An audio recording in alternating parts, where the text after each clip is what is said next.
Good morning बच्चों, कैसे हैं आप सब। बच्चों हम पढ़ रहे थे आपकी जो बुक है अभिव्यक्ति व माध्यम, उसका पाठ 2 का पत्राचार के विविध आयाम। तो आइए इस चैप्टर को हम कंटिन्यू करते हैं। देखिए अभी तक मैंने आपको समझा दिया था जो समाचार के बाकी तत्व हैं उनके बारे में आपको मैं पढ़ा चुकी हूँ, समझा चुकी हूँ। नेक्स्ट तत्व जो है हमारा वो है संपादक। जनसंचार माध्यमों में द्वारपाल की भूमिका की चर्चा हमने अध्याय 1 में की थी। अर्थात जब मैंने आपको फर्स्ट चैप्टर पढ़ाया था उसमें मैंने द्वारपालों को, गेट कीपर के बारे में आपको समझा दिया था कि उसमें गेट कीपर्स होते हैं और साथ ही साथ उसमें जो द्वारपाल होते हैं यानी कि उप संपादक होते हैं, सह संपादक होते हैं। समाचार संगठनों में द्वारपाल की भूमिका संपादक और सहायक संपादक, समाचार संपादक, मुख्य उप संपादक और उप संपादक आदि निभाते हैं। अर्थात बहुत सारे संपादक होते हैं जिनको बहुत सारे वर्गों में बांट दिया जाता है।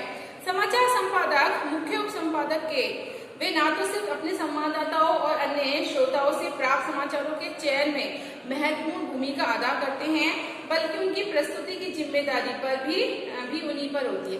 अर्थात जो संपादक समाचार प्रस्तुत करते हैं उसका ये मतलब होता है बच्चों कि वो समाचार जो बना रहे हैं वो या समाचार प्रस्तुत कर रहे हैं तो उनका कितना हस्तक्षेप है और वो किस तरह से समाचार लिखने की कोशिश कर रहे हैं, क्या वो समाचार किस हद तक सही है, क्या वो जो घटना है समाचार का रूप ले रही है हम आम जनता के लिए कितनी लाभदायक है।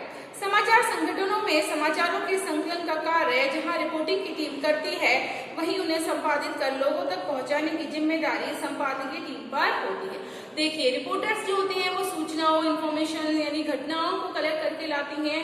उसके बाद वो संपादक के पास जब आते हैं तो संपादक की जिम्मेदारी होती है कि वो किस तरह तक उनको संपादित कर हम आम लोगों तक उन न्यूज को, समाचारों तक पहुंचाएं। संपादन का बच्चों अर्थ है किसी सामग्री से उसकी अशुद्धियों को दूर करके उसे पठनीय बनाना। यानी हमारे जो रिपोर्टर्स हैं जो भी न्यूज या समाचार इकट्ठा करके लाते हैं उसमें यदि कोई गलती है, कोई अशुद्धि है तो उसको वो करेक्ट करते हैं, सही रूप में उसको प्रस्तुत करने की कोशिश करते हैं और फिर उस रूप को वो समाचार में छापते हैं। एक उप संपादक अपने रिपोर्टर की खबर को ध्यान से पहले तो पढ़ता है, उसकी भाषा शैली पर ध्यान देता है, व्याकरण शैली पर ध्यान देता है, वर्तनी तथा तथ्य संबंधी अशुद्धियों को दूर करता है। वह उस खबर के महत्व के अनुसार उसे काटता छाटता है। अर्थात वो जिस तरह की खबर है उस वाली खबर को वो क्या करता है, उसके छपने लायक बनाने का प्रयास करता है। वह उस खबर को काटता चाहता है और उसे कितनी और कहाँ जगह दी जाए वह भी ये तय करता है कि फ्रंट पेज पे छापनी है, सेकंड में छापनी है या थर्ड पेज पे छापनी है। ये सारी चीजें संपादक ही तय करता है कि उस न्यूज को कहाँ छापना है। इसके लिए वह संपादन के कुछ सिद्धांतों का पालन करता है। देखिए संपादन के कौन कौन से सिद्धांत होते हैं बच्चों। संपादन के पहला सिद्धांत होता है तथ्यों की शुद्धता यानी कि एक्यूरेसी, वस्तुपरकता, निष्पक्षता, संतुलन और स्रोत, ये होते हैं। अब देखिए सबसे पहले के बारे में हम डिटेल से समझेंगे। देखिए तथ्यों की जो शुद्धता होती है वो किस प्रकार से, एक आदर्श रूप में मीडिया और पत्रकारिता यथार्थ या वास्तविकता का प्रतिबिंब होता है। बिल्कुल सही बात है, जो मीडिया होती है वो सभी तरह की न्यूज पेश करती है और हम जो आम नागरिक हैं उसको हमें इसलिए विश्वास होता है क्योंकि उसमें विश्वसनीयता का मिलान होता है। अर्थात बिना विश्वसनीयता के हम वास्तविकता के हम न्यूज़पेपर को शायद स्वीकार ही नहीं करेंगे। इस तरह एक पत्रकार समाचार के रूप में यथार्थ को पेश करने की पूरी कोशिश करता है। जो पत्रकार होता है उस न्यूज को वो पूरी तरह से पेश करता है, अर्थात सच्चाई को पेश करने की कोशिश रहती है उसकी। लेकिन ये अपने आप में एक बच्चों बहुत ही कठिन और जटिल प्रक्रिया है। सच ये है कि मानव यथार्थ की ही नहीं यथार्थ की छवियों की दुनिया में भी रहता है। किसी भी घटना के बारे में हमें जो जानकारियां प्राप्त होती हैं उसी के अनुसार हम उस यथार्थ की एक छवि अपने मस्तिष्क में बना लेते हैं और ये छवि हमारे लिए वास्तविक यथार्थ का काम करती है। कई बार ऐसा होता है कि किसी भी चीज के बारे में हमें अगर बताया जाता है, किसी सच्चाई के बारे में हमें बताया जाता है तो उसकी सच्चाई की जो एक छवि है वो हमारे दिलो दिमाग में छाई रहती है और उसके आधार पर ही हम लोग क्या करते हैं, उसके आधार पर ही हम वास्तविकता से रूबरू होते हैं। ये एक तरह से हम संचार माध्यमों द्वारा सृजित छवियों की दुनिया में भी रहते हैं। संचार की आपको पता है, मैंने बताया था बहुत सारे माध्यम हैं, तो कहीं ना कहीं यदि वो न्यूज हमें कहीं ओर से प्राप्त होती है तो उसकी जो छवि है हमारे दिलो दिमाग पे छाई रहती है। दरअसल सच्चाई की उसकी संपूर्णता में प्रतिबिंब करने के लिए आवश्यक है कि ऐसे तथ्यों का हम चयन करें जो उसका संपूर्णता में प्रतिनिधित्व करें। लेकिन समाचार में हम किसी भी यथार्थ को अत्यंत सीमित चयनित सूचना और तथ्यों के माध्यम से ही व्यक्त करते हैं। यदि किसी बात की सच्चाई को हमें उजागर करना है तो एक लिमिट होती है और उस लिमिट को हम उसके हिसाब से प्रस्तुत करने की कोशिश करते हैं।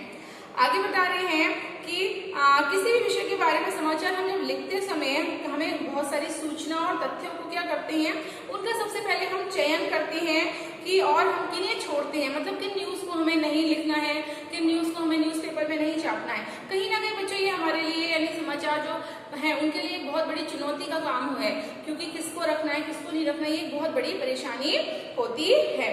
ये सूचनाएं और तथ्य सबसे अहम हो और संपूर्ण घटना का प्रतिनिधित्व करते हों।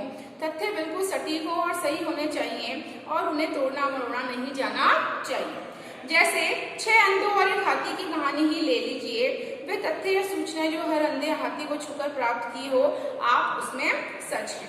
देखिए दूसरा जो उसका सिद्धांत है वो है ऑब्जेक्टिव यानी कि वस्तुपरकता। वस्तुपरकता को भी तथ्यपरकता से आंकना बहुत जरूरी है, बहुत ज्यादा आवश्यक है। वस्तुपरकता का और तथ्यपरकता के बीच काफी समानता भी होती है, लेकिन दोनों के बीच के अंतर को समझना बहुत ज्यादा जरूरी है। देखने में तो दोनों एक से लगते हैं, लेकिन काफी दोनों में क्या होता है, अंतर पाया जाता है। एक जैसे होते हुए भी ये दोनों अलग विचार हैं। तथ्यपरकता का संबंध जहाँ अधिकाधिक तथ्यों से है, वहीं वस्तुपरकता का संबंध इस बात से है कि कोई व्यक्ति तथ्यों को किस प्रकार से देखता है। किसी विषय या मुद्दे के बारे में हमारे मस्तिष्क में पहले से बनी हुई जो छवियां हैं, समाचार मूल्यांकन की हमारी क्षमता को प्रभावित करती हैं और हम इस यथार्थ की उन छवियों को क्या करते हैं, अपने अनुरूप देखने का प्रयास करते हैं। अर्थात कोई भी अगर छवि है, कोई भी बात कहनी है तो उसको हम अपने हिसाब से क्या करते हैं, अपने हिसाब से समझने की कोशिश करते हैं। हमारे मस्तिष्क में अनेक मौकों पर इस तरह की छवियां वास्तविकता भी हो सकती हैं। कई बार हमारे मस्तिष्क में बहुत सारी ऐसी छवियां उभर कर आती हैं जो वास्तव में क्या होती हैं बच्चों, सच्चाई के रूप में उभरती हैं।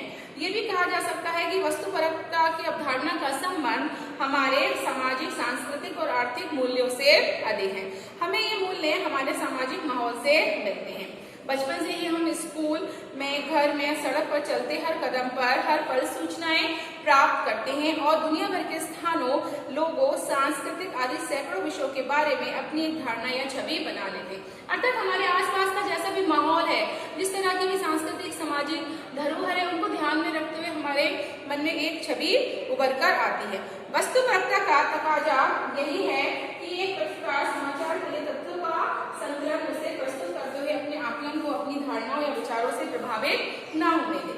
वैसे ये सच है कि दुनिया हमेशा सतरंगी और विविध रहेगी।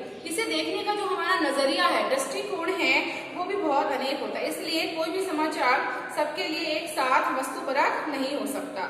एक ही समाचार किसी के लिए वस्तुपरक हो सकता है और किसी के लिए वह पूर्वाग्रह से प्रभावित होता है। कहने का तात्पर्य है कि जो एक न्यूज है वो किसी के लिए बहुत अच्छी है तो दूसरे के लिए उसका कोई महत्व नहीं है। देखिए तीसरा सिद्धांत है हमारा निष्पक्षता यानी फेयरनेस। एक पत्रकार के लिए निष्पक्ष होना बहुत जरूरी है। उसकी निष्पक्षता से ही उसके समाचार संगठन की साख बनती है। ये साख तभी बनती है जब समाचार संगठन के बिना किसी पक्ष के लिए सच्चाई सामने लाते हैं। पत्रकारिता लोकतंत्र का बच्चों चौथा स्तंभ, अर्थात अगर हम किसी की सच्चाई बताने की कोशिश कर रहे हैं उसके लिए हमें पूरी ईमानदारी के साथ वो सच्चाई बतानी चाहिए। ऐसा नहीं है कि हम उसकी क्या करें, उसकी तरफदारी करें, गलत की तरफ का साथ दें। हमेशा हमें से सच्चाई का साथ देना चाहिए। इसकी राष्ट्रीय और सामाजिक जीवन में भी कहीं ना कहीं बच्चों अहम भूमिका है। यदि हम इस भूमिका को पूरी तरह से नहीं निभाएंगे तो हम सफल नहीं हो पाएंगे।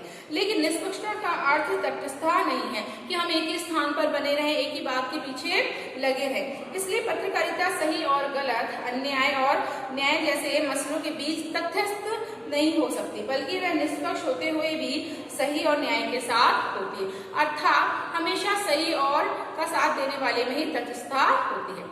जब हम समाचारों में निष्पक्षता की बात करते हैं तो इसमें न्याय संगत होने का तत्व अधिक अहम होता है। आज जो मीडिया है एक बहुत ही बड़ी ताकत है। मीडिया के आधार पर, मीडिया की ताकत है उसके आधार पर हम बहुत कुछ कर सकते हैं। एक ही झटके में वह किसी की इज्जत पर बट्टा लगाने की ताकत भी रखती है। इसलिए किसी के बारे में समाचार लिखते वक्त इस बात का विशेष ध्यान रखना चाहिए कि कहीं किसी को अनजाने में बिना सुनवाई के फांसी पर तो नहीं लटकाया जा रहा। नेक्स्ट सिद्धांत है बच्चों बैलेंस यानी कि संतुलन। निष्पक्षता की जो अगली कड़ी है वो है संतुलन। आमतौर पर मीडिया का ये आरोप होता है कि समाचार कवरेज संतुलित नहीं है, यानी वह किसी एक पक्ष की ओर ज्यादा झुका हुआ है। आमतौर पर समाचार में संतुलन की बहुत ज्यादा आवश्यकता पड़ती है, जहां किसी घटना में अनेक पक्ष शामिल हो और उनका आपस में किसी न किसी रूप में टकराव हो। उस स्थिति में संतुलन का तकाजा यही है कि सभी संबद्ध पक्षों की बात समाचार में अपने अपने समाचारी वजन के अनुसार स्थान पाए। समाचार में संतुलन का बच्चों बहुत ज्यादा महत्व तब कहीं अधिक हो जाता है जब किसी पर किसी तरह के आरोप लगाए गए हों या इससे मिलती जुलती कोई स्थिति हो। उस स्थिति में हर पक्ष की बात समाचार में आनी चाहिए, अन्यथा ये एक तरफा चरित्र हनन का हथियार हो जाता है। यदि हम एक के व्यक्ति के बारे में ही, एक पक्ष के बारे में ही बात कर रहे हैं, दूसरे पक्ष के बारे में हम कोई बात नहीं कर रहे, तो कहीं ना कहीं वो क्या कहलाएगा, अन्याय कहलाएगा। लेकिन यह स्थिति तभी संभव हो सकती है जब आरोपित व्यक्ति सार्वजनिक जीवन में हो और आरोप के पक्ष के पास पक्के सबूत नहीं हो या उनका सही साबित होना काफी संदिग्ध हो। लेकिन घोषित अपराधियों या गंभीर अपराधों के आरोपियों को संतुलन के नाम पर सफाई देने का अवसर भी देने की जरूरत नहीं। संतुलन के नाम पर समाचार मीडिया इस तरह के तत्वों को मंच नहीं बना सकता, क्योंकि संतुलन का जो सिद्धांत है बच्चों वो अनेक सार्वजनिक मसलों पर व्यक्त किए जाने वाले विचारों और दृष्टिकोणों पर तकनीकी ढंग से लागू नहीं किया जाना चाहिए। तो बच्चों आज आपकी क्लास यहीं तक होगी, कल क्लास को हम कंटिन्यू करेंगे। Thank you.